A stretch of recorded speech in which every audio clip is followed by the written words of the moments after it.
सुरू करूया आपण. आवाजाचा जर काही प्रॉब्लेम झाला तर कुणी मला मेसेज टाका बर का. कॅमेरा वगैरे जर बंद करावा लागला तर रेंजचा प्रॉब्लेम. ओम अज्ञानतिमिराधस्य ज्ञानाञ्जनशलाकया चक्षुरुन्मिलितं येन तस्मै श्रीगुरवे नमः. नमो ॐ विष्णुपदाय कृष्णप्रेष्ठाय भूतले श्रीमते भक्तिवेदान्त स्वामिनीति नामिने.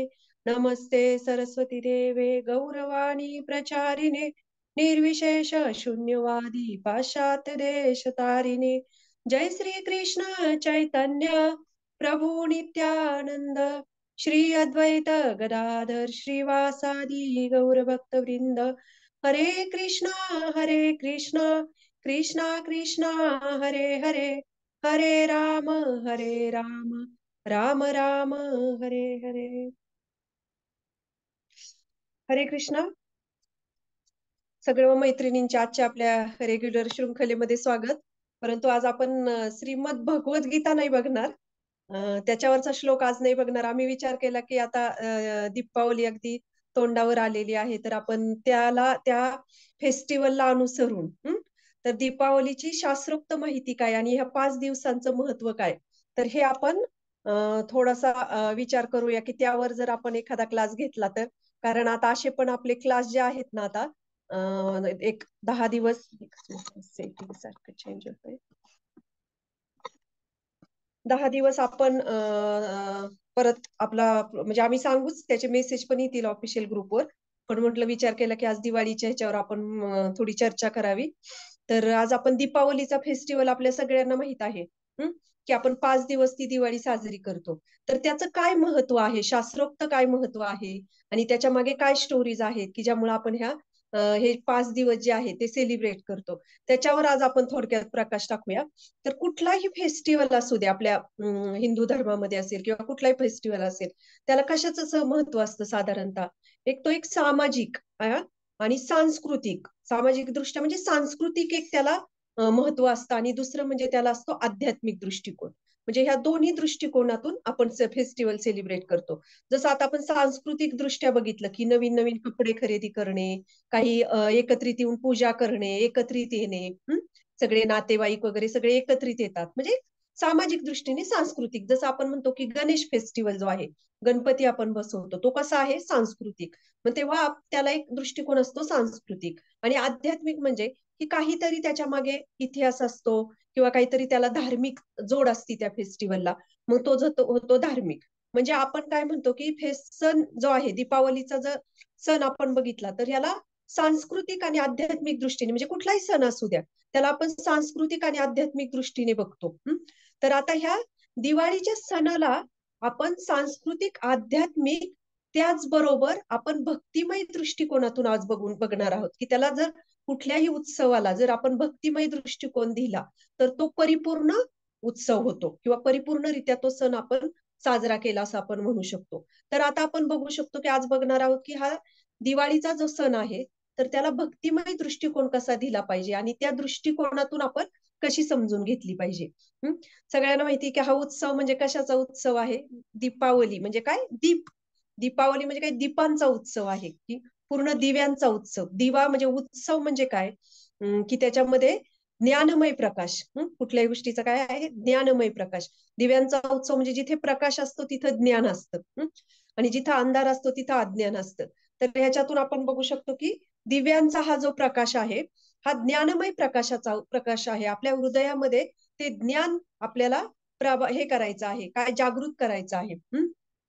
जसं आपण दिवाळीच्या सणाला आपण बघतो की आपण सगळ्या प्रकारची स्वच्छता करतो. घर स्वच्छ करणे, फार नवीन कपड्यांपासून खरेदी करणं, घरामध्ये फार कोपरा ना कोपरा स्वच्छ करतो. म्हणजे ही कुठली झाली, बाह्य स्वच्छता झाली. आणि ही बाह्य स्वच्छता करता करता आपण हे विसरलं नाही पाहिजे की आपल्याला आपल्या हृदयाची स्वच्छता करायची आहे, आपली आंतरिक स्वच्छता करायची आहे. तेव्हा खऱ्या अर्थाने हा सण आपण म्हणू शकतो की आपण हा उत्सव साजरा केला. तर जसं बाह्य दृष्टीने सगळी स्वच्छता, आपण सगळा कोपरा ना कोपरा बघतो, तसा हृदयाचा सुद्धा आपला कोपरा ना कोपरा कसा स्वच्छ होईल किंवा त्या दृष्टीने आपण काय करू शकतो, तर या दृष्टीने आज आपण बघणार आहोत. तर हा जो उत्सव आहे सगळ्यांना माहित आहे की आपण का साजरा करतो. दिवाळी ही कशामुळे साजरी झाली जाते, केली जाते. जेव्हा प्रभू रामचंद्र वनवासाला होते आणि 14 वर्षानंतर जेव्हा ते अयोध्येमध्ये आले, तेव्हा पूर्ण सगळ्या अयोध्येवासियांनी त्यांचं स्वागत कशाने केलं? पूर्ण दिवे लावून केलं. दिव्यांची आरास. दीपावली म्हणजे काय? दिवाळी म्हणजे दिव्यांची आरास. एका रेषेमध्ये, एका पंक्तीमध्ये ते दिवे लावले आणि पूर्ण अयोध्या जी आहे ती दीपांच्या प्रकाशामध्ये उजळून निघाली. अशा ह्याच्यामध्ये प्रभू रामचंद्रांचं स्वागत केलेलं आहे. आणि म्हणून खऱ्या अर्थाने दिवाळीचा जो उत्सव आहे तेव्हापासून तो सुरू झाला आणि तेव्हापासून आपण दिवाळी साजरी करतोय. परंतु आपण या दिवाळीमध्ये जसं आपण बघतो की आपल्याला किती म्हणजे आपल्याला हे लक्षात येतं का की आपण कधी विचार करतो का की प्रभू रामचंद्र आणि सीता 14 वर्षाचा वनवास संपूर्ण इथे आले, त्यांनी प्रवेश केला अयोध्यामध्ये. म्हणजे अयोध्यावासियांची जी चेतना होती, जी भावना होती की प्रभू रामचंद्रांचं स्वागत करायचे, त्याच्यामुळे तो तो उत्सव त्यांनी साजरा केला. तर ती चेतना जी आहे अयोध्यावासियांची, ती जी भावना आहे ती आपल्याला आपल्या हृदयामध्ये जागृत करायची आहे. आपल्याला उत्सव सण हा साजरा करायचाच आहे, परंतु तो आपण योग्य चेतनेने, योग्य भावनेने आणि भक्ती भावनेची जोड देऊन कशा पद्धतीने साजरा करू शकतो, तर याच्यावर आपण थोडस विचार करू शकतो यावर. जसं अयोध्यावासियांना 14 वर्षानंतर प्रभू रामचंद्रांचा काय झाला होता, म्हणजे प्रभू रामचंद्रांचं दर्शन होणार होतं. किती आनंदित होते ते अयोध्यावासी प्रभू रामचंद्रांचं गुणगान आणि प्रभू रामचंद्रांना हृदयात घेऊन ते फिरत होते. मग ती जी चेतना ती किती उच्च स्तरावरची आहे, भगवंतांविषयीचं प्रेम. आणि तेव्हापासून खऱ्या अर्थाने दिवाळी ही साजरी केली जाते. तर हा दिवाळीचे जे आपण बघतो की महिन्यामध्ये 2 पक्ष असतात. एक असतो शुक्ल पक्ष आणि दुसरा असतो कृष्ण पक्ष. आता हा शुक्ल पक्ष जो असतो ना, त्याच्यामध्ये काय होतं की चंद्राचा प्रकाश हा वाढत वाढत जातो आणि कृष्ण पक्षामध्ये काय होतं, चंद्राचा प्रकाश हा काय होतो, कमी कमी होत जातो, म्हणजे हळूहळू हळू कमी होत जातो. म्हणजे प्रतिपदा ते अमावस्यापर्यंत काय होतो, हा चंद्राचा प्रकाश हा कमी कमी होत जातो. आणि आपण जी दिवाळी जी आपली कुठल्या ह्याच्यामध्ये येते, शुक्ल पक्षामध्ये येते. तर शुक्ल पक्षामध्ये आपण बघतो की धनत्रयोदशी हा एक फेस्टिवल, एक उत्सव असतो, सण असतो आपला. धनत्रयोदशी हा पहिला दिवस असतो, म्हणजे हा शुक्ल पक्षापासून म्हणजे 13वा दिवस असतो. हा ह्याच्यामध्ये शुक्ल पक्षामध्ये अमावस्या पौर्णिमा आपण म्हणतो ना, अष्टमी, प्रतिपदा वगैरे अशा पद्धतीने तो तो 13वा दिवस असतो. म्हणून त्याला म्हणतात धनत्रयोदशी. धन म्हणजे 10 आणि अधिक 3 असा हा 13वा दिवस येतो. आता धन म्हटलं की आपल्याच्या सगळ्यांचे कान लगेच टवकारतात ना, धन म्हटलं की आपल्या जिव्हाळ्याचा विषय असतो ना, म्हणून त्याला आपण म्हणतो धनत्रयोदशी. पण आता ही धनत्रयोदशी हा जो उत्सव का बरं साजरा केला जातो, ह्याच्या मागे काय कारण आहे, काय कथा घडलेली आहे. तर या दिवशी जसं समुद्र मंथन आहे, सगळ्यांना माहिती की समुद्र मंथन झालेली ही श्रीमद भागवतम मध्ये ही कथा येते की समुद्र मंथनामध्ये कसे एक एक रत्न बाहेर पडलेले आहेत. तर त्या दिवशी समुद्र मंथनातून लक्ष्मी पण बाहेर पडलेली होती समुद्र मंथनातून. आणि समुद्र मंथनातून ती लक्ष्मी प्रकट झाली आणि बरोबर 2 दिवसांनी दीपावलीच्या दिवशी लक्ष्मीने श्रीकृष्णांशी म्हणजे विवाह करण्याचा निर्णय घेतला. ज्यावेळेस लक्ष्मीला विवाह करायचा होता, त्यावेळेस तिला कोणीच योग्य दिसलं नाही. त्यावेळेस फक्त तिथं विष्णू म्हणजे भगवान श्रीकृष्णच एक पात्र वाटले. लक्ष्मीला वाटलं की यांच्या गळ्यामध्ये मी वरमाला घालू शकते. मग ते बरोबर 2 दिवसांनी तो विवाह झालेला आहे. म्हणून हे आपण बघू शकतो की धनलक्ष्मी समुद्र मंथनातून त्या दिवशी प्रकट झालेली आहे. आणि म्हणून तो धनत्रयोदशी म्हणजे तो फेस्टिवल जो आहे तो आपण 13वा दिवस येतो शुक्ल पक्षातला. आणि त्या दिवशी लक्ष्मी प्रकट झाली आणि दिवाळीच्या दिवशी काय केलेलं आहे तिने, म्हणजे दिवाळीच्या दिवशी नाही म्हणू शकत, पण त्या दिवशी तिने श्रीकृष्णांशी विवाह केलेला आहे. आता तसं पाहिलं गेलं तर रामायण जे आहे, प्रभू रामचंद्र जे आहेत ते अगोदर होऊन गेलेले आहेत श्रीकृष्णांच्या अगोदर. आणि श्रीकृष्ण हे द्वापार युगामध्ये होऊन गेलेले आहेत. तर बरोबर भगवान श्रीकृष्णांनी सुद्धा बरोबर हे दिवस निवडले. जसं आपण म्हणतो ना की आता दिवाळीचा उत्सव सण आला तर आपण काय करतो, नवीन नवीन कपडे घेतो, खायला छान छान पदार्थ करतो. काय असतं की आपला मूड कसा असतो, खूप छान असतो ना आपला मूड काहीतरी करायला, म्हणजे ज्या दिवशी त्या दिवशी आपण आनंदित असतो. तसं भगवंत सुद्धा आनंदित असतात त्या दिवशी. आणि त्या दिवसाचा हे करून भगवान श्रीकृष्णांनी पण त्यांच्या लीला ज्या आहेत ना या 5 दिवसांच्या, या अंतरामध्ये एक एक एक एक दिवस एक एक लीला केलेली आहे. तर याच्यामध्ये म्हणून बघतो की लक्ष्मी ही कशातून प्रकट झालेली आहे, समुद्र मंथनातून प्रकट झालेली आहे. आणि दुसरं एक कथा हे झालेली आहे श्रीमद भागवतम मध्ये. हा, आणि अजून एक समुद्र मंथनातून अजून एक काय प्रकट बाहेर पडलेलं आहे, भगवंतांचा अवतार आपण समजला जातो, तो म्हणजे काय, धन्वंतरी. धन्वंतरी पण भगवान श्रीकृष्णांचा अवतार आहे, पण ते कशाच्या रूपामध्ये आलेले आहेत? ते धन्वंतरीच्या रूपामध्ये आलेले आहेत. मग आता ही जी लक्ष्मी आहे, ही लक्ष्मी पण समुद्र मंथनातून प्रकट झाली, धन्वंतरी पण त्याच्यातून प्रकट झालेत. परंतु ही लक्ष्मीची पूजा आपण कशा पद्धतीने करतो? तर दोन प्रकारे लक्ष्मीची पूजा, म्हणजे दोन प्रकारे म्हणजे आपण सगळेच जण कशा पद्धतीने करतो, तर सकाम कर्म असतात आपल्याला. म्हणजे आपल्याला इच्छा आहे याच्यामध्ये की लक्ष्मीची प्राप्ती व्हावी आणि त्या प्राप्तीने आपल्याला काय मिळावं? सुख, समाधान आणि ऐश्वर्य मिळावं. तर सगळं संपूर्ण जग हे कशाच्या ह्याने हे करतं, पूजा करतं लक्ष्मीची, की लक्ष्मीची प्राप्ती व्हावी आपल्याला.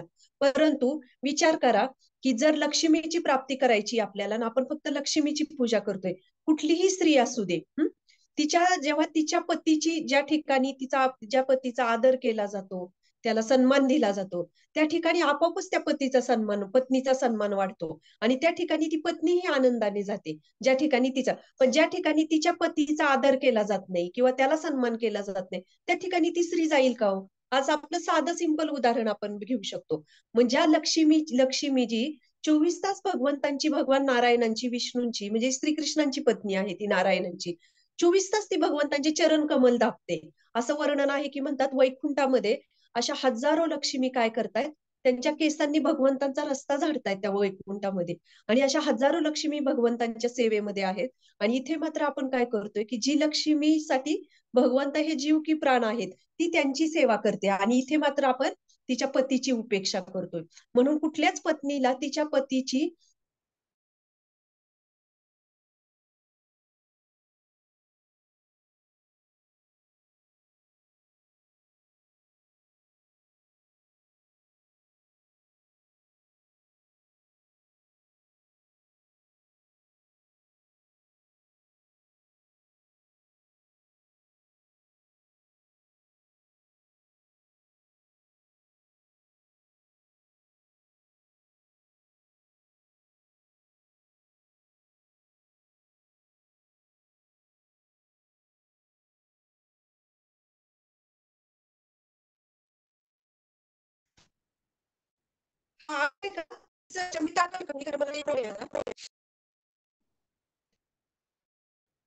तर अशा नाही येत का आवाज? मत एकच मिनिट, एक मिनिट. येतोय येतोय, मगाशी नव्हता आला, आता येतोय.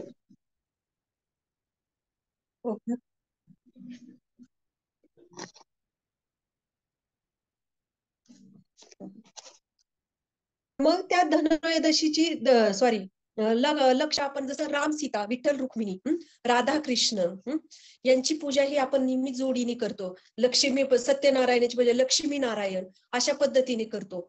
मग लक्ष्मी पूजनालाच आपण फक्त लक्ष्मीची पूजा करतो. तर आपण लक्ष्मीचा फोटो न ठेवता त्या दिवशी लक्ष्मी नारायणाचा फोटो ठेवला पाहिजे आणि दोघा पती पत्नीची त्या दिवशी पूजा केली पाहिजे. तेव्हा ती खऱ्या अर्थाने ती शुभ लक्ष्मी असते. असं म्हणतात की अशा ठिकाणी लक्ष्मी आहे अशुभ होऊ शकते, की जसं आपल्याला किती कुठेही आपण म्हणतो ना, काही काही गोष्टी पैसा आला किंवा लक्ष्मी आपल्याकडे आली तर ती कधी कधी संकट घेऊन येते त्याच्या मागे. तर त्याच्यामध्ये सुद्धा हे प्रकार आहेत. म्हणून आपण लक्ष्मीची पूजा ही नारायणांबरोबर केली पाहिजे लक्ष्मीची. तेव्हा ती लक्ष्मी आनंदित होते आणि त्या ठिकाणी ती आनंदाने तिथे प्रवेश करते. आणि दुसरा एक आपण बघतो की धन्वंतरी, हे आजच्या अगोदर बघितलं की धन्वंतरी पण कशात आलेली आहे? समुद्र मंथनातून आलेली आहे. तर हे धन्वंतरी म्हणजे भगवंतांचा अवतार आहेत. ते काय घेऊन आलेले आहेत? पूर्ण आयुर्वेद घेऊन आलेले. त्याच्यात आपण बघतो ना आयुर्वेदिक डॉक्टर आहेत की जसं आपल्या डॉक्टर दीपाली शिंदे माताजी, त्यांच्या जर क्लिव हॉस्पिटलला गेलं की धन्वंतरीची मूर्ती दिसते. त्यांच्याच काय कुठल्याही हॉस्पिटलमध्ये तुम्ही जा आयुर्वेदिक, तिथे धन्वंतरीची मूर्ती असते. तर ते कलश घेऊन आलेले आहे आणि त्या कलशामध्ये काय आहे? पूर्ण आयुर्वेद आहे, आयुर्वेद. आणि हे भगवंतांनी काय घेतलेलं आहे? आयुर्वेदाची स्थापना करण्यासाठी भगवंतांनी हे धन्वंतरीचं अवतार घेतलेला आहे. तर हा मला वाटतं धन्वंतरीच्या श्रीमद भागवतम मध्ये वर्णन आहे. हा 14वा अवतार असावा, म्हणजे अंदाज आहे माझा धन्वंतरीचा. तर हे त्याच्यामध्ये आयुर्वेदाची स्थापना भगवंतांनी केलेली आहे.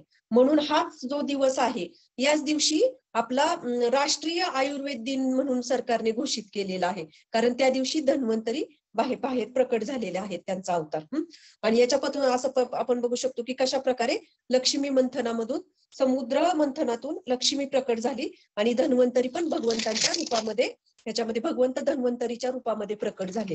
तर अशा पद्धतीने आपण बघितलं की ही धनत्रयोदशी म्हणजे ह्याच्या मागे रिझन काय आहे, शास्त्रीय कारण काय आहे, तर हे आपण बघितलं. त्याच्यानंतरचा 14वा दिवस जो येतो तो कुठला येतो, चतुर्दशी, नरक चतुर्दशी.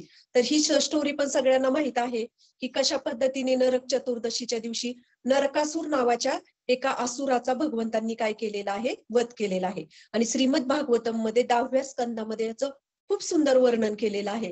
तुम्ही नक्की दिवाळीच्या दिवशी सुद्धा या लीलेचं स्मरण करू शकता, चिंतन करू शकता. त्या दिवशी घडलेली ही लीला आहे. म्हणजे स्वतः हा नरक म्हणजे हा पृथ्वी मातेपासून भगवंतांना प्राप्त.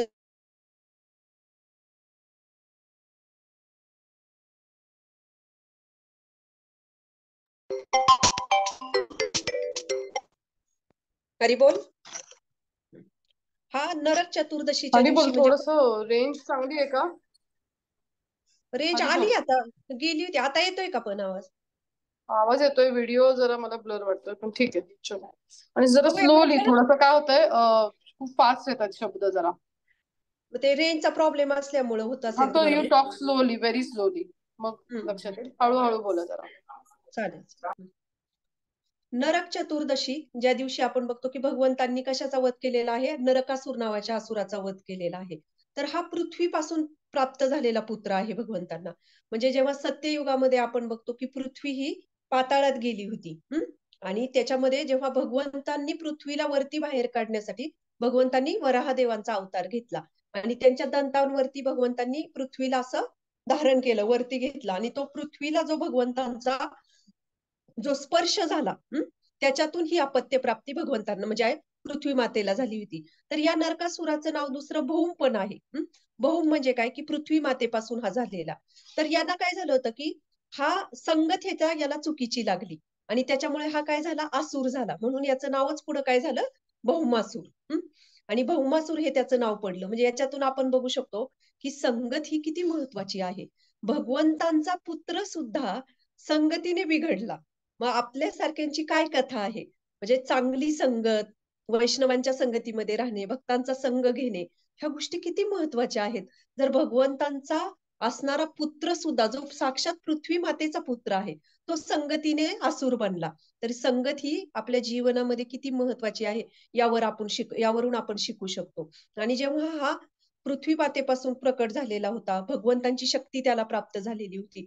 साहजिकच काय आहे की जेव्हा आसूर लोक बनतात, म्हणजे जेव्हा आसूर बनतात तेव्हा आसुरी प्रवृत्तीचे असतात, त्यांना जेव्हा अशा काही शक्ती मिळतात त्याचा काय परिणाम होतो, साहजिकच एक की ते पूर्ण त्रैलोक्याला नको नको करून सोडतात. अगदी देवी देवतांपासून सुद्धा आपण भागवतम मध्ये भरपूर कथा अशा ऐकतो की याच्यामध्ये पण आपण बघू शकतो की तो पण असाच झाला, उन्मत्त झाला.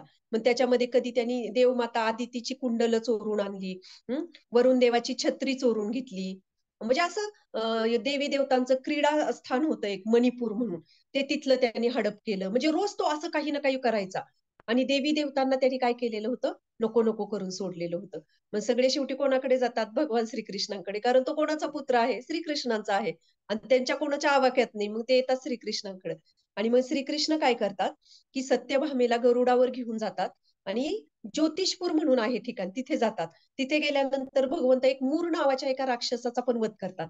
म्हणून भगवंतांचं नाव आपण बघतो की मुरारी नाव आहे. जसं मधु राक्षसाला मारलं तसं भगवंतांचं नाव काय आहे, मधुसूदन.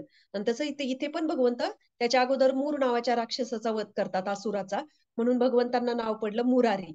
तर याच्यातून आपण हे बघू शकतो की भगवंत हे किती दयाळू असतील ना. म्हणजे आता जर एखादी वाईट वृत्तीची व्यक्ती असेल, जसं आता आपण बघतो की दुर्योधन आहे, शकुनी आहे, हे जर नावं जर कुणाची ऐकली, आपण असतात नावं, परंतु ती कधीच ऐकली तर आपल्या कानांना ऐकायला कशी वाटतात. आणि ते भगवंत जे आहेत, ज्या आसुरांना ते वध करते, असुरांचं, असुराच्या नावाने भगवंतांना ओळखलं जातं. आणि भगवंताचं ते नाव, आपल्याला जे नाम आहे ते किती कानांना पवित्र, म्हणजे किती गोड वाटतं. जसं मधुसूदन, मुरारी हे गोविंद हे मुरारी, आपण किती छान म्हणजे किती भक्ती भावने हे नाव श्रद्धापूर्वक नाव उच्चारतो भगवंताचं नाव. त्याच्यातून बघू शकतो की भगवंत किती दयाळू आहेत, की नाही त्या असुरा भगवंत घेतायत आणि त्या नावाने सुद्धा भगवंतांना ओळखलं जातं. मग इथे भगवंतांना मुरारी म्हणून नावाने ओळखलं जातं. मग नंतर भगवंत काय करतात, भौमासुराचा एक वध करतात तिथे.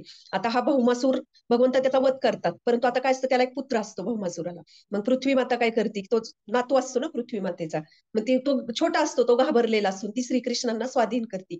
म्हणते की तुम्ही याचं रक्षण करा, कारण हा खूप घाबरलेला आहे. मग भगवंत त्यालाही तिथे आश्रय देतात. पण जेव्हा ह्या भौमासुराचा वध केल्यानंतर, हे आपल्याला सगळ्यांना माहिती आहे की तिथे त्यांनी किती राजकन्या त्यांनी पळवून नेलेल्या असतात. एक वर्षभर त्यांनी स्वतःच्या तिथे ठेवलेले असतात, कोंडून ठेवलेले असतात. तर ह्या 16,100 राजकन्या असतात ह्या, आणि त्यांना तिथं पळवून ठेवलेलं असतं एक वर्षभर. जेव्हा यांचा वध होतो तेव्हा त्या राजकन्या भगवंतांकडे आकर्षित होतात आणि त्या भगवंतांना पतीच्या रूपात पाहतात आणि भगवंतांना काय म्हणतात, की पूर्वीच्या काळी कसं होतं की एखादी मुलगी एक रात्र जरी बाहेर गेली तरी तिला अपवित्र समजलं जायचं. आणि ह्या तर एक वर्षभर जवळजवळ बाहेर राहिलेले असतात. मग त्या म्हणतात की आम्हाला कोण पत्नी म्हणून स्वीकारणार, तर आम्ही सगळ्यांनी तुम्हाला पतीच्या रूपात स्वीकारलेला आहे, कृपया आमचा स्वीकार करा. भगवंत एका क्षणाचाही विलंब करत नाहीत आणि 16,100 ज्या राजकन्या असतात त्यांचा त्या पत्नीच्या रूपात स्वीकार करतात. आणि एवढंच नाही, तर ते त्यांना द्वारकेलाही घेऊन जातात. तर आपल्याला सगळ्यांना माहिती आहे की भगवंतांच्या ऑलरेडी 8 राण्या होत्या, पण अशा प्रकारे ह्या 16,100 राण्या भगवंतांना प्राप्त झाल्या. आणि याच्यामध्ये भगवंत एकाही राणीच्या मागे गेलेले नाहीयेत कुठे स्वतःहून, की ह्या भगवंतांना स्वतःहून दिलेल्या आहेत. ह्या 8 राण्या पण ज्या होत्या पट्ट राण्या, त्या सुद्धा प्रत्येकीला भगवंतांनी हे केलेलं आहे, भगवंतांना ते प्राप्त झालेले आहेत. भगवंत कोणाच्या मागे गेलेले नाहीयेत. तर अशा प्रकारे भगवंतांनी त्यांनाही आश्रय दिला. आणि अशा प्रकारे आपण बघू शकतो की 16,108 राण्यांची प्राप्ती भगवंतांना झाली. आणि त्याच्यामध्ये प्रत्येकीसाठी भगवंतांनी तो एक वेगळाच अध्याय आहे, की त्यांना कसं छान पद्धतीने भगवंतांनी सगळ्यांना सांभाळलं आणि प्रत्येकीला एक एक राजमहाल तिथे केला ना. एवढंच काय, तर प्रत्येकीसाठी एक एक रूप त्यांनी स्वतःमधून विस्तारित केलं. तर हे आपण बघू शकतो. म्हणून ह्या नरक चतुर्दशीच्या दिवशी ही एक लीला घडलेली आहे. आणि दुसरी एक लीला काय घडलेली आहे, तर ह्या लीलेच्या दिवशी दामोदर लीला घडलेली आहे, जी आपल्याला आपण बघतो की आपल्या इस्कॉन मध्ये आपण नमामीश्वरमचं जे भजन गातो त्या दिवशी. तर ह्या दिवशीच दामोदर लीला घडलेली आहे. म्हणून आपण भगवंतांना काय करतो, या दिवशी एक महिनाभर कार्तिक महिन्यामध्ये तुपाचा दिवा अर्पण करतो. की जी स्टोरी, आता त्याच्यात मी जाणार नाही, सगळ्यांना ती स्टोरी माहित आहे, त्यामुळे त्याच्यात जास्त डीप मध्ये शिरणार नाही. तर ह्या नरक चतुर्दशीच्या दिवशी घडलेल्या लीला आहेत. आणि काही ठिकाणी जसं गोवा, महाराष्ट्र, तामिळनाडू या ठिकाणी याच दिवशी दिवाळी साजरी केली जाते, जसं आपल्याकडे नरक चतुर्दशीला. पण काही ठिकाणी ना, काही राज्यांमध्ये तिसऱ्या दिवशी दिवाळी साजरी केली जाते, म्हणजे त्या दिवशी अमावस्या येते. तर मग अमावस्येच्या दिवशी ही दिवाळी साजरी केली जाते. तर मग याच दिवशी प्रभू रामचंद्र माघारी आलेत, दामोदर लीला घडलेली आहे, नरकासुराचा वध भगवंतांनी केलेला आहे, 16,100 राण्यांना भगवंतांनी स्वीकारला आहे. म्हणजे किती लीला ह्या दिवशी घडलेल्या आहेत. आणि आपण खरं तर यांची सगळ्यांची आपण भक्ती भावनेने त्या दिवशी स्मरण करून, या लीलांचं स्मरण करून, हरिनाम घेऊन खऱ्या अर्थाने आपण दिवाळीचा सण हा साजरा करू शकतो. आणि याच दिवशी म्हणून म्हणतो ना, की आपण या दिवशी प्रभू रामचंद्र येणार म्हणून या दिवशी काय केलं, लक्ष्मीची म्हणजे ती पूजा आहे, दीपावली. दीपावली म्हणजे काय, दीप दीप म्हणजे जे आपण म्हणतो दीपावली, आवली म्हणजे काय, त्याच्या पंक्ती म्हणजे लाईन, एका लाईन मध्ये. तर त्या लाईन मध्ये ठेवून भगवंताचं स्वागत केलेलं आहे. तर आपण सुद्धा आपल्या घरी प्रत्येक ठिकाणी दिव्यांची आरास करू शकतो, आकाश कंदील लावू शकतो. आणि ह्या चेतनेमध्ये, अयोध्यावासियांच्या चेतनेमध्ये भगवान श्रीकृष्ण हे किती दयाळू आहेत, की प्रत्येकाला ते आश्रय देतात. जसं ह्या राजकन्यांना पण त्यांनी त्यांचा आश्रय दिलाय, की जसं भगवान भगवद्गीतेमध्ये म्हणतात, की जो मला कोणी शरण येतो, मग तो कोणीही असू दे, मी त्याला आश्रय देतो, मी त्याला कधीच दूर त्यागत नाही. तर या लीलेमधून आपण बघू शकतो की भगवंत हे किती दयाळू आहेत, की भगवंतांपाशी कुणीही गेलं पण शरणागत आणि प्रामाणिक भावना आहे, तर भगवंत आपल्याला स्वीकार. अनेक पुराणांमध्ये याचा उल्लेख केलेला आहे. दीपावली ही सण जो आहे त्याचा उल्लेख केलेला आहे.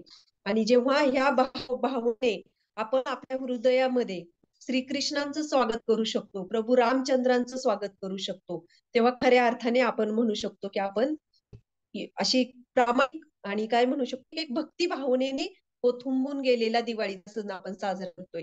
जसं प्रकाश म्हणतो ना, की प्रकाश म्हणजे ज्ञानाचा प्रकाश आहे आणि अंधार म्हणजे अज्ञान आहे. तर ह्या ज्ञानाला मंगलकारी म्हणजे मंगलकारी म्हणतो ना आपण, समाधान आणि सुख आणि समाधान याच्यामध्ये फरक आहे. तर आपण म्हणू शकतो की भगवंतांना हे मंगलकारी म्हणजे हृदयामध्ये पण येऊ देत. जसं नरकासारखा बघतो की असे असुर आपल्या हृदयात बसलेले आहेत. तर या दिवशी आपण प्रार्थना करू शकतो कृष्णांना, की असे जे असुर आहेत त्या हृदयामध्ये, असुर रूपी, आता असुर म्हणजे असं तर नाही की एवढं मोठं भव्य दिव्य शरीर आणि एवढी मोठी मिशी दात बाहेर असं तर काही दिसणार नाही. आपल्यासारखेच माणसं आहेत, परंतु आसुरी विचार असणारे. तर हे आसुरी विचार आपले बाहेर पडू देणे, आपलं हृदय बघून भगवंतांना आपल्या हृदयामध्ये येईल. तर अशी प्रार्थना आपण करू शकतो की अयोध्यावासियांची चेतना आपण स्वीकारू शकतो. एक श्लोक आहे, तैले लक्ष्मी जले गंगा दीपावली दीन वसेत अलक्ष्मी परिवारार्थम अभंग स्नानम आचरेत तथा आपरणम वस्त्रम धारयते सर्व संपदा. म्हणजे काय, तैले लक्ष्मी जले गंगा. तैले लक्ष्मी म्हणजे काय, की आपण सगळ्यांना माहिती की आपण दिवाळीच्या दिवशी कशाने स्नान करतो, तेलाने स्नान करतो. अभ्यंग म्हणजे काय, अभ्यंग म्हणजे काय, तेलाने मालिश करतो. आणि त्या तेलामध्ये कशाचा निवास असतो त्या दिवशी, तैले लक्ष्मी, लक्ष्मीचा निवास असतो. म्हणजे दिवाळीच्या दिवशी इतकी कृपा असते की त्या तेलामध्ये लक्ष्मीचा निवास येतो. जलमे गंगा म्हणजे जल, साधारणतः गंगेचं जे पाणी असतं, गंगेचं जे जल असतं त्यामध्ये पण म्हणतो ना गंगेचं ते गंगा आहे. पण त्या दिवशी तो इतका स्पेशल दिवस असतो की त्या दिवशी साधारण जलामध्ये सुद्धा गंगेचा प्रवेश होतो. म्हणून ब्रह्ममुहूर्तावर उठून त्या दिवशी, दिवाळीच्या दिवशी हे अभंग स्नान करून, तेल लावून, त्या पाण्याने हे करून, बेसन पीठ लावून आपण स्नान करतो. आणि अलक्ष्मी म्हणजे अशुभ, जे मी मगाशी म्हंटल ना, लक्ष्मी पण वेगवेगळ्या प्रकारची असते. अशुभ जे काय आहे, जे विपरीत आहे ते आपल्यातून दूर करते, लक्ष्मी देवी काय दूर करते.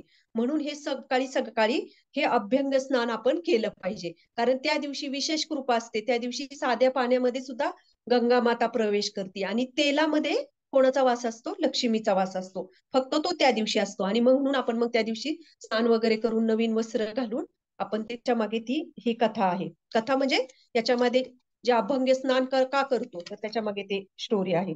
म्हणून आपण म्हणतो की, आणि एक वैष्णव जे असतात हे याच्यातून येतं की पहाटेच्या दिवशी उठायचं, मंगल आरती उठायचं, छान स्नान करायचं, नवीन कपडे घालायचे, पूजा करायची, दिव्यांची आरास करायची. आपण म्हणतो ना, एक वैष्णव जो असतो, जो भगवान श्रीकृष्णाचा भक्त असतो, त्याची लाईफस्टाईल कशी असते हो, त्याच्यासाठी हा हा जो दिवस आहे दिवाळीचा, तो त्याच्या जीवनामध्ये रोज ती दिवाळी साजरी करत असतो. तर तो कशा प्रकारे, की तो रोज पहाटे उठतो, पहाटेच्या ब्रह्ममुहूर्तावर स्नान करतो, मंगल आरती अटेंड करतो, किंवा हरिनाम जे आहे, हरे कृष्णा कृष्णा कृष्णा हरे हरे, हरे राम राम राम हरे हरे, या प्रकारे त्या हरिनामाचा तो आनंद त्याच्या जीवनामध्ये घेतो. आणि खरं तर हेच भक्तिमय आणि आनंदमय जीवन आहे. आणि तो भक्त तो रोज त्याच्या जीवनामध्ये दिवाळीचा सण उत्सव साजरा करतोय. तर हे पण आपण शिकू शकतो की वर्षातून एकदा ही दीपावली येते, परंतु आपण जर प्रार्थना केली भगवंताला, हा जो उत्सव आहे तो माझ्या हृदयामध्ये रोज होऊ दे. रोज होऊ दे म्हणजे काय, तो भावना रुजू दे माझ्यामध्ये. तर ही प्रार्थना सुद्धा आपण भगवंतांना या दिवशी करू शकतो. चौथा दिवस काय येतो, की जो अमावस्या म्हणजे प्रतिपदा शुक्ल पक्ष चालू होतो, त्या दिवशी गोवर्धन पूजेचा फेस्टिवल असतो, हा चौथा दिवस येतो. तर गोवर्धन लीला त्या दिवशी घडलेली आहे. तर गोवर्धन पण सगळ्यांना माहित आहे की गोवर्धन भगवंतांनी त्या दिवशी इंद्राच्या प्रकोपापासून भगवंतांनी ब्रजवासियांचं काय केलेलं आहे, संरक्षण केलेलं आहे. आणि त्या दिवशीच ही गोवर्धन पूजा झालेली आहे.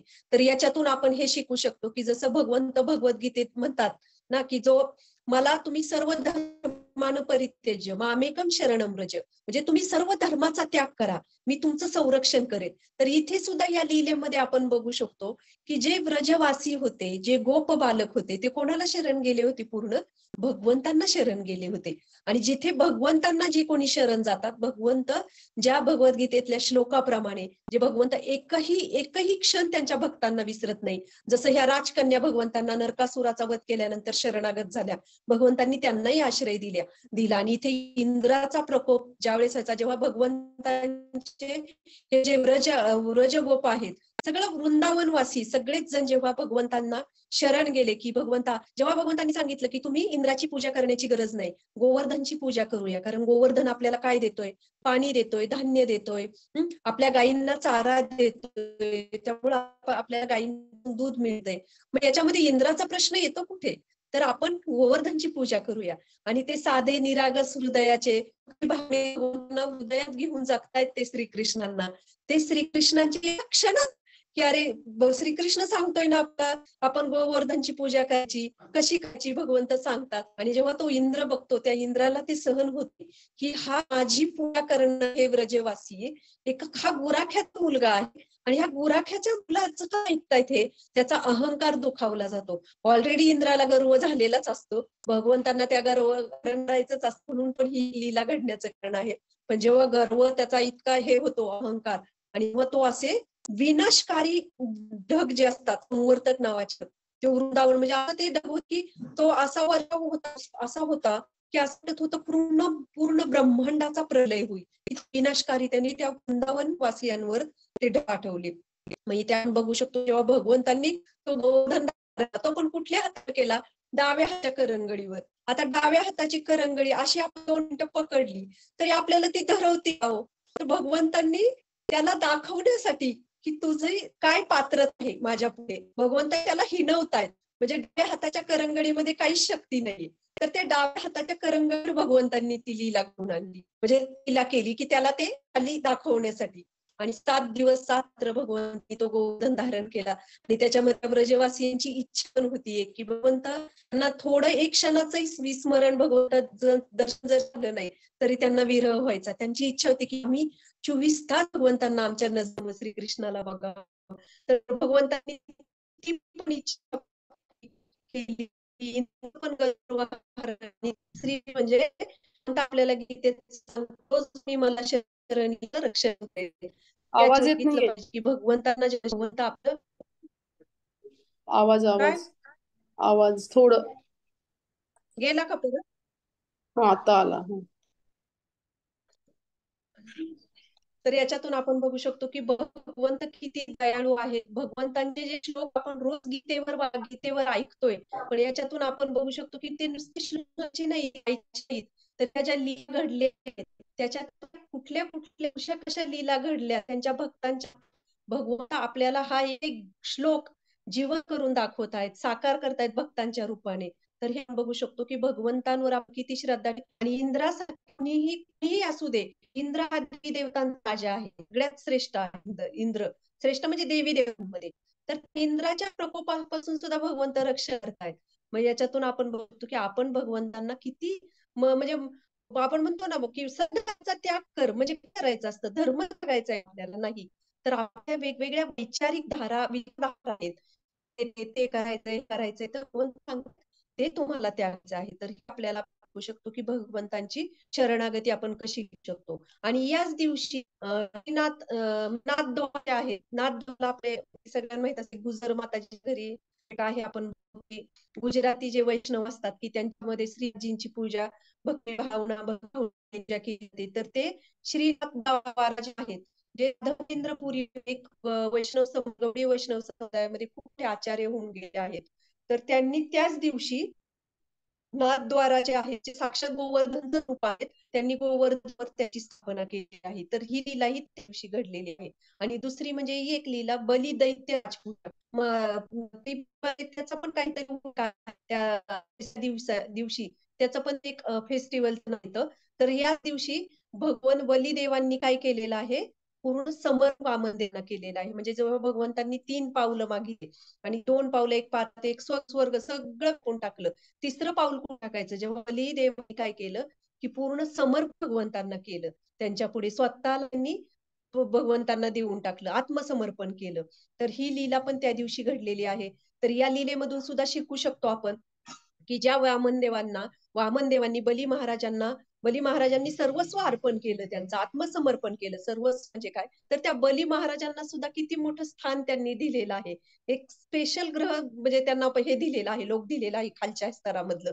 आणि त्याच्या खालच्या म्हणजे जे 7 स्तर असतात, वरचा खाली 7 स्तर, वर 7 स्तर आणि मध्ये पृथ्वी असते. तर त्या खालच्या मध्ये एक कुठल्या तरी एका ह्याच्यावर आहे ते बली महाराजांचं. ते ऐश्वर असं आहे की वैकुंठातही जास्त ऐश्वर भगवंतांनी बली महाराजांना दिलेलं आहे. आणि त्यांनी वामनदेव म्हणतात की तुमची बलिमहाराजांची जी शरणागती होऊन भगवंतांप्रतीची शरणागती होऊन भगवंत म्हणतात की द्वारपाल म्हणून मी तुमच्या ह्या ज्या तुम्हाला जे राहण्याचं ठिकाण दिलेलं आहे जे कुंठापेक्षा श्रेष्ठ आहे तिथे द्वारपाल म्हणून मी रक्षण करेल. तर बघितलं की भगवान श्रीकृष्णांची जी आपण लीला बघतो की ते जसं श्रीकृष्णांचा अर्जुनाचे सारथी बनले ते जे घोडेला हे करतायत सारथी बनलेत. आणि या ठिकाणी पण आपण बघू शकतो की इथे सुतल लोक आहे, बरोबर, सुतल लोक, त्या सुतल लोकांमध्ये स्थान दिलेलं आहे भगवंतांनी त्यांना, वामनदेवांनी. आणि तिथे स्वतः वामनदेव द्वारपाल म्हणून आहे, जिथे भगवंत अर्जुनाचा रथ प्रार्थती आहे का तर प्रेम आहे त्यांच्या भक्तांवर. आणि इथे पण वामनदेव जेव्हा शरणागत आहे पूर्ण, तेव्हा त्या सॉरी, बली महाराज शरणागत त्या बली महाराजांचा द्वार बनून तिथे सेवा करत आहेत भगवंत. म्हणजे कोण असं बघू शकतो, कोण करा की कोण असं आहे की भगवंतांचा जे ब्रह्मांडाचे स्वामी आहेत ते भक्तांचे काय बनत आहेत, सेव बनत आहेत, फक्त प्रेममय भावना आणि त्यांची शरणागती. तर ही दिवशी म्हणजे हे शरणागतीचा एक आदर्श आहेत बली महाराज. आणि भगवंत पण बघू शकतात की जिथे सारथी बनलेत तिथे द्वारपाल बनलेत भगवंत. तर ही लीलाही त्याच दिवशी घडलेली आहे, शुक्ल पक्ष म्हणजे कार्तिक शुक्ल प्रतिपदामध्ये. तर ह्या 3 लीला या दिवशी घडलेल्या आहेत. तर या दिवशी सुद्धा आपण काय करू शकतो की भगवंतांना आपण प्रार्थना करू शकतो. गोवर्धन जसं व्रजवासियांच्या मध्ये की त्यांनी जसं क्षणात त्यांनी सगळं त्यागून दिलं की इंद्राचा प्रकोप होईल का, कोण काय म्हणेल का, कुठल्या देवी देवतांना काय वाटले, काही न करता त्यांनी भगवान श्रीकृष्णांची शरणागती स्वीकारली. तशी आपण सुद्धा या दिवशी प्रार्थना करू शकतो की अशी शरणागती आमच्या हृदयामध्ये पण निर्माण होऊ दे, भगवंतांचा आश्रय आपल्याला मिळू दे. 5वा दिवस जो येतो ना तो यमद्वितीया म्हणजे काय आहे, भाऊबीज. आता सगळ्यांना माहिती आहे की यमद्वितीया हे पण नाव आहे तिला, तुम्ही कॅलेंडर मध्ये बघू शकता की यमद्वितीया या नावाने ओळखली ती भाऊबीज आहे. तर हा हा साजरा का केला जातो, आपण कधी विचार करतो का की असंच आलंय आणि आपण करतोय, कुणीतरी काहीतरी पायंडा पाडलाय म्हणून आपण करतोय? नाही, असं नाहीये.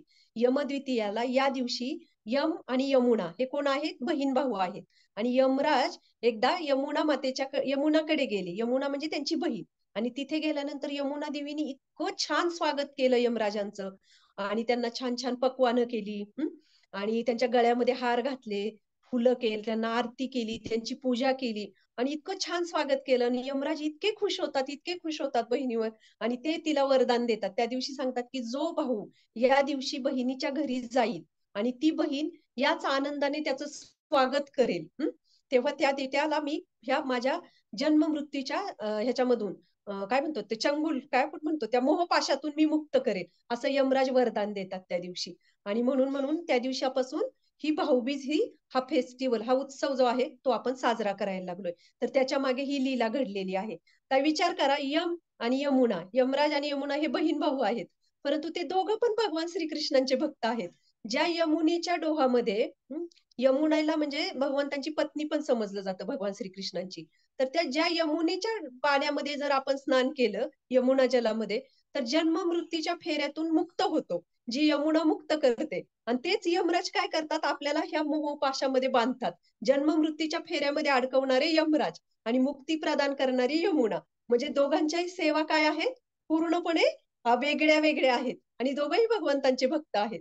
म्हणजे याच्यातून आपण बघू शकतो की कशा प्रकारे आपल्याला त्या दिवशी यमराज म्हणजे भगवान श्रीकृष्णांचे शुद्ध भक्त आहेत, आणि यमुना पण तेवढीच. यमुनेचं स्थान तर आपल्याला सगळ्यांना माहिती आहे. तर आपण बघू शकतो की याच दिवशी ही लीला घडलेली आहे. आणि तेव्हापासून भाऊबीज, बरे त्याला सांस्कृतिक नाव आलं असेल दुसरं नंतर हळूहळू काळाच्या ओघाने, परंतु त्याच्या मागे ही लीला घडलेली आहे. तर ही लीला आपण त्या दिवशी स्मरण केली पाहिजे. आणि त्या दिवशी आपण या दोघांनाही म्हणजे यमराजांचा पण आशीर्वाद त्या जोडीला आहे. आणि जर यमुना मातेची पण आपण प्रार्थना केली, यमुना कुठे आहे, दिल्लीला, वृंदावनमध्ये. आपण जर इमॅजिन केलं की आता आपल्याला कधी पण आपण मनोमन त्या दिवशी यमुना मातेचं स्मरण केलं आणि यमुना मातेला ही प्रार्थना केली की भगवंतांची भक्ती आम्हाला प्राप्त हो. आणि यमुना नदीचं नुसतं म्हणतात ना, मानसिक रूपाने जरी आपण स्नान केलं आणि त्याच दिवशी आपल्याला यमराजांचीही कृपा प्राप्त होईल. अदरवाईज यमराजांची कृपा प्राप्त होऊच शकत नाही आपल्याला. तर त्या दिवशी पण आपण या भावनेने ती जर भाऊबीज साजरी केली तर त्या बहीण आणि भाऊ ह्या दोघांचाही किती छान उद्धार त्या दिवशी होऊ शकतो. तर अशा ह्या वेगवेगळ्या दिवशी वेगवेगळ्या लीला घडलेल्या आहेत. तर हे आपण ह्याच्यातून बघू शकतो की कसा दिवाळीचा सण आपण साजरा करू शकतो. आणि जसं त्या दिवशी म्हणतात, मी एक 5 मिनिटं घेते थोडंसं राहिलेलं, की जसं लक्ष्मी मी म्हटलं की लक्ष्मीची फक्त पूजा केली आपण तर त्याचा दुरुपयोग होऊ शकतो. दुरुपयोग म्हणजे अशुभ मार्गाने ती जाऊ शकते, आजारपण येऊ शकतात, काही चुकीच्या ठिकाणी त्याचा वापर केला जाऊ शकतो, दुर्बुद्धी आपल्याला सुचू शकते. पण ज्या ठिकाणी जर आपण भगवंतांसहित त्यांच्या त्या रूपामध्ये पती पत्नीच्या रूपामध्ये पूजा केली तर भगवंत काय कर लक्ष्मी काय करते त्या दिवशी त्या ठिकाणी शाश्वत राहते. ही एक स्टोरी आहे की एक शेठजी असतात आणि ना त्यांच्याकडे त्यांनी इतकं धन कमवलेलं असतं. प्रत्येक दिवाळीला काय करायचे ते ते धन घ्यायचे पूजा करायचे त्या तिजोरीमध्ये ठेवायचे, धन घ्यायचे पूजा करायचे तिजोरीमध्ये. आणि वर्षानुवर्ष ते तिजोरी गच्च झालेली असती. आणि एक दिवस काय होतं मात्र ती लक्ष्मी त्यांच्या स्वप्नात येते आणि ती म्हणते की माझा जीव गुदमरला इथं, तुम्ही मला बंदिस्त केले, तर मी दिवाळीच्या रात्री ह्या घरातून निघून जाणार. मग शेठजी खूप घाबरतात. ते त्यांची सून असती घरामध्ये, ती असती भगवंतांची भक्त, भगवान श्रीकृष्णांची. मग ते सांगतात की मला असं असं स्वप्न पडलं. मग ती बुद्धिमान असती, दुसऱ्या दिवशीच दिवाळी असती, ती म्हणते की तुम्ही अजून पण वेळ गेलेली नाही, आजचा दिवस आहे आपल्याकडे, आपण या लक्ष्मीचा वापर भगवंतांच्या सेवेमध्ये करू. आणि त्या तिथे मंदिराचं निर्माण कार्य चाललेलं असतं. मग त्या ठिकाणी ते 70% जे आहेत ते सगळी लक्ष्मी तिथे दान करतात भगवंताच्या मंदिरासाठी. आणि मग त्याच दिवशी लक्ष्मी त्यांच्या दुसऱ्या दिवाळीच्या दिवशी स्वप्नात येते आणि सांगते की तुम्ही माझा योग्य ठिकाणी माझ्या माझ्या पतीच्या सेवेत तुम्ही वापर केलेला आहे. माझ्या पतीचं मंदिर म्हणजे नारायणाचं मंदिर बांधण्यासाठी तुम्ही ती लक्ष्मी दान केलेली आहे. तर मी नक्कीच प्रसन्न झालेले आहे तुमच्या ह्या सेवा भावनेवर, सेवेवर, आणि मी इथे शाश्वत राहील. तर याच्यातून पण आपण बघू शकतो की भगवंतांच्या सेवेमध्ये जर ही लक्ष्मी लावली तर ही भगवंतांची लक्ष्मी किती आनंदित होईल. जसं आपण म्हणतो ना, आपल्या मुलांना आपण मोठं केलं ना, आपण कष्ट करून पैसे कमवलेले असले की आपण आमच्या कष्टाचे पैसे आहेत त्याचं जरा मोल ठेव. मग तसंच लक्ष्मी सुद्धा आहे की लक्ष्मी ही भगवंतांच्या सेवेत लावली तेव्हा ती लक्ष्मी तेवढीच आनंदित होते. आणि गोवर्धनच्या पूजेच्या दिवशी पण आपण बघतो की जसं वृंदावनला जर गेलो आपण तर गोवर्धन पण आहे, यमुना नदी पण आहे, आणि गोवर्धनची ती काय आहे ती माती पण आहे, ते पण आपण बघू शकतो. मग त्या दिवशी जर आपण यमुना, गोवर्धन, हं, यमुना नदी, ती माती ह्याचं जरी स्मरण केलं तरी आपल्याला वृंदावनमध्ये आपल्याला गेलेला हे होऊ शकतो. आणि हे एक अजून एक येतो आपला वसुबारस. तर त्या दिवशी काय झालेलं आहे, वसुबारसेच्या दिवशी कामधेनू उत्पन्न झालेली आहे. म्हणून वसुबारसेचा ते गायी आणि गायीचं वासरू ह्याची आपण पूजा करतो. कारण त्या दिवशी काय झालेलं आहे, कामधेनू उत्पन्न झालेली आहे. आणि हा इंद्र जेव्हा उन्मत्त झाला होता, सगळ्यांना माहित आहे की कशा पद्धतीने दुर्वासा मुनींनी ते एक हार त्यांच्याकडे प्रसाद म्हणून दिला, भगवंतांचा महाप्रसाद. आणि इंद्र एकदम उन्मत्त झालेला होता, त्याला वाटलं हा सुकलेला हार माझ्या गळ्यात, मी तर सगळे अलंकार घालतो, हिरे मोती घालतो, त्याला त्या हाराचं ओझं होतं, आणि तो काय करतो त्या हत्तीच्या गळ्यात घालतो, आणि हत्ती सोंडवर घेतो तो पायाखाली जातो आणि तो तुडवला जातो. आणि मग हा काय होतो, भगवंतांचा अपराध होतो. म्हणजे जेव्हा भगवंतांची कुठली वस्तू, हार असेल काही असेल, ते बेसिंग मध्ये आपल्या पायाखाली गलिच्छ ठिकाणी जाऊ नये, नाहीतर तो अपराध होतो. तो अपराध होतो म्हणून त्याला त्याला शाप मिळतो की हा काय होईल, लक्ष्मीहीन होईल. आणि लक्ष्मीहीन झाल्या हा काय करतो, मग भगवंतांची शरणागती घेतो. तर याच्यातून आपण शिकू शकतो की आपल्याला नेहमी प्रश्न पडतो ना की इंद्र हे देवी देवता किती चूक करतात, स्पेसिफिकली इंद्र तरी भगवंत त्याच्यावर कृपा करतात. पण हे जे असतात ना, हे भगवंतांचे शरणागत असतात. याच्यातून आपण बघू शकतो की ते कोणाला शरण जातात. जरी काही चुकलं त्यांच्याकडून, काही चुका त्यांनी केल्या, तरी शरण कोणाला जातात ते, भगवंतांनाच जातात की आमच्याकडून हे चुकलं, आम्हाला माफ करा. तर ही सत्वगुणी असणाऱ्या व्यक्तीची ही आहे, लक्षण आहे. आणि एखाद्या व्यक्तीला जरी काही संकट आलं तरी ते करणार, इकडे शोधणार, ह्याला मदत मागणार, पण ते भगवंतांना शरण नाही जाणार.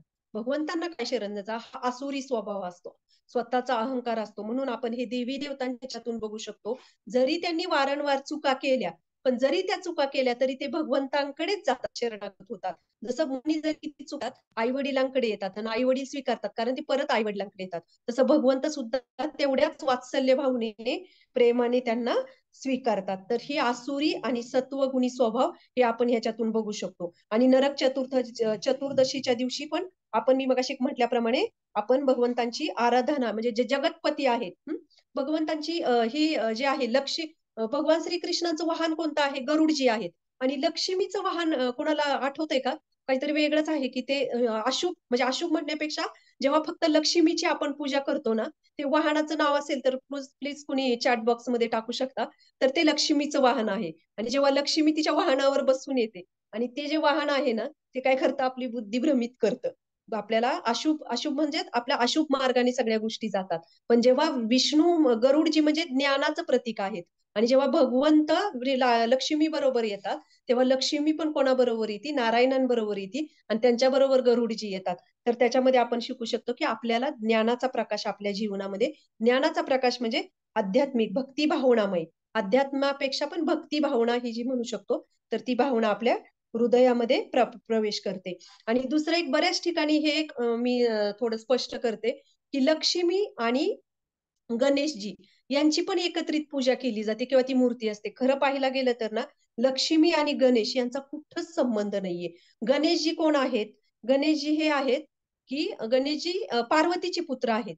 गणेशजींची माता म्हणजे लक्ष्मीच्या रूपामध्ये पण ती त्यांची माताच आहे, परंतु त्यांचा संबंध नाही. पूजा जर करायची म्हटलं, कुठला यज्ञ असेल, तर आपण पती पत्नी पूजेला बसतो. असं काही आहे का हो, की आई मुलगा, मुलगा आई असं कोणी पूजेला बसतं? तर पती पत्नीचा तो मान असतो. मग लक्ष्मी नारायणांचा तो मान आहे. तर त्या ठिकाणी आपण बघू शकतो की लक्ष्मी आणि गणेश जी यांची इथं कुठेही दुरून सुद्धा संबंध नाहीये, म्हणून त्यांचा आपण एकत्रित कधीही पूजा आपण केली नाही पाहिजे. तर हे आपण शिकू शकतो. जे गणेशजी कोण आहेत? भगवंतांचेच भक्त, म्हणजे ज्यांनी श्रीमद भागवतम हे ते लिहिलेलं आहे.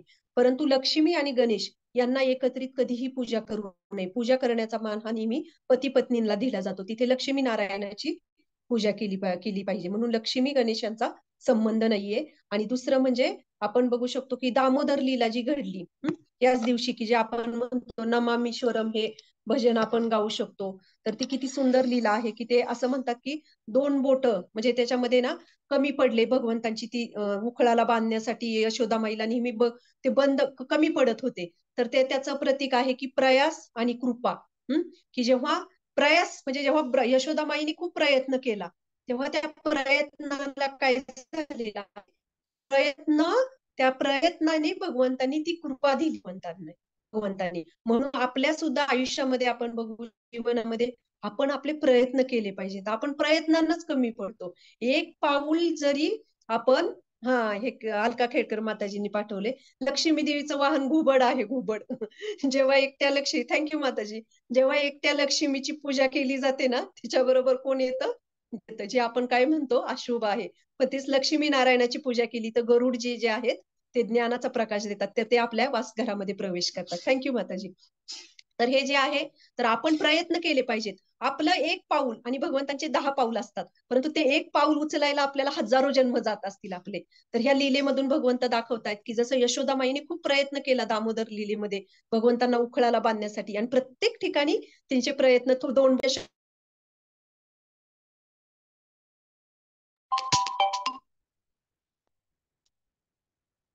ठिकाणी राधाराणी होती. राधाराणी काय करते, केसातली एक रिबीन काढती आणि ती रिबन काढून बांधायला देते, पटकन ते दोरी बांधली जाते. तर याच्यातून आपण बघू शकतो की राधाराणी, सीता, या कोण आहेत? कृपामय आहे, भक्ती आहे, ही भक्ती प्रदान करणारी आहे. म्हणून आपण बघू शकतो की नारायणांबरोबर लक्ष्मीची पूजा केली, प्रार्थना केली. पूजा म्हणण्यापेक्षा भक्ती भावनेने आपण त्यांना स्थान दिलं आपल्या जीवनामध्ये, तर ती लक्ष्मी जीवनामध्ये प्रवेश करेल. आणि दुसरी गोष्ट म्हणजे आपल्याला भक्ती प्राप्त होईल. तर आपण म्हणून सीता, रुक्मिणी, राधा या जे आहेत की लक्ष्मी यांचा यांची जेव्हा आपण प्रार्थना करतो, यांना प्रार्थना करतो, तर त्या भक्ती प्रदायनी आहेत. श्री राधाराणी कोण आहेत? भक्ती देणारे आहेत. तर ते आपल्याला भक्ती प्रदान करतात. म्हणून यांची कधीही जेव्हा कुठली पूजा करायची असेल तर ही एकट्या लक्ष्मीची यांची पूजा करू नये, तर त्यांच्या पतीसोबत त्यांना आदराचं स्थान द्यावं. आणि त्या दिवशी पण आपण दामोदर लीला घडली, भगवंतांना प्रार्थना करू शकतो की आमच्या हृदयात भक्ती भावना जागृत होऊ दे. यशोदामाईच्या हृदयामध्ये ते प्रेम होतं भगवान प्रतीचं, वात्सल्य प्रेम, म्हणून भगवान त्या प्रेमाने वश झाले यशोदा मातेला. तर आपण सुद्धा प्रार्थना करू शकतो की आपल्या जीवनामध्ये नेहमी तो प्रयत्न घडू दे, आणि त्या प्रयत्नांती भगवंताची कृपा आपल्याला मिळू दे. जोपर्यंत आपण प्रयत्न करत नाही तोपर्यंत कृपा होत नाही, हे लक्षात घ्या.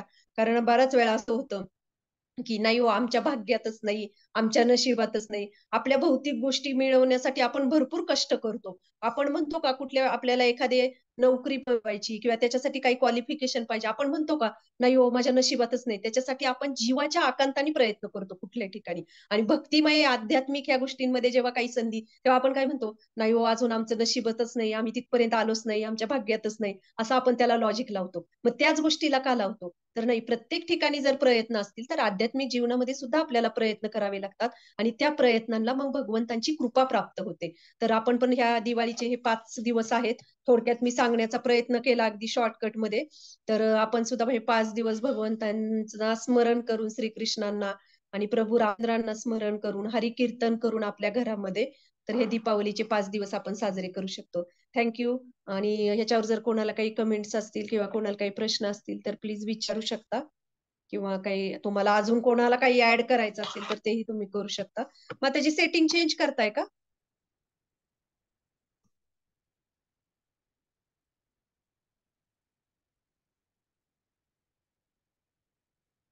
हरी बोल.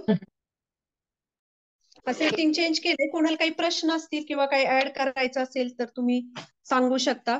त्याच्यामध्ये अजून काही कुणाला काही राहिलं असेल, काही चुकलं असेल, कुणाच्या काही भावना दुखावल्या असतील ह्याच्यामध्ये तर क्षमा करा. मी शास्त्र आहे ते सांगण्याचा प्रयत्न केला, त्याच्यातून माझ्याकडून काही जर झाले, माझी पात्रता नाहीये, पण जर कोणाच्या काही भावना दुखावल्या असतील, जे आहे ते मी शास्त्रानुसार सांगण्याचा प्रयत्न केला. थँक्यू. खूप छान माहिती दिली माताजी. खूप छान. कोणालाच माहिती नसतं, तुम्ही खूप छान माहिती दिली. भावना कसले दुखवता, सगळ्यांच्या भावना उचंबळून आल्यात. काय हरे कृष्ण माताजी. नाही पण सांगता. हा हरी हरे बोल कृष्ण. माताजी, हरी. छान छान माहिती दिली दिवाळीचं, सगळ्यांना छान माहिती समजली. लक्ष्मी नारायणांचं छान थँक्यू सांगितलं. माताजी. मी छान सांगितलं म्हणजे जे आहे तेच मी प्रेझेंट करण्याचा प्रयत्न केलाय. माझं स्वतःच काय त्याच्यामध्ये शास्त्रात आहे तेच सांगितलं. तेच, पण आम्हाला माहिती नसते ना एवढं. थँक्यू. थँक्यू माताजी. थँक्यू. यावेळेस दिवाळी असं त्या चेतनेने साजरी केली जाईल. आतापर्यंत बऱ्याचदा म्हणजे करायचं म्हणून केलं जातं ना. थँक्यू. नक्कीच नक्कीच आपण स्मरण करून, हरिनामाचा हे करून, अयोध्यावासियांची भगवंतांची चेतना घेऊन आपण करण्याचा प्रयत्न करूया. थँक्यू. थँक्यू. चालेल, थांबूया मग. जर काही नसेल प्रश्न तर आपण माताजी थांबू शकतो मग. Okay okay.